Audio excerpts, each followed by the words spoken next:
நடிகன் ஒருவன் அரசியல்வாதி வேகம் தரித்து இத்தேசத்தை ஆள நினைக்கிறான்.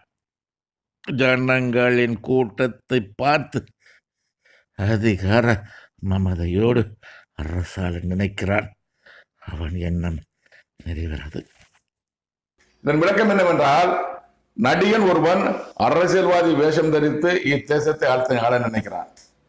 நடிகன் ஒருவன் நடிகை விஜய் நடிகனா வேஷம் போட்டுட்டாரு.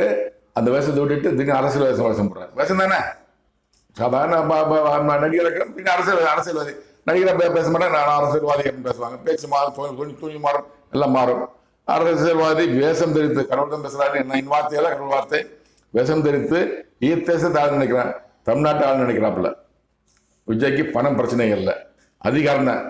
புரிஞ்சுக்கோங்க. ஒவ்வொரு ஆளுக்கும் ஒவ்வொரு தேவை.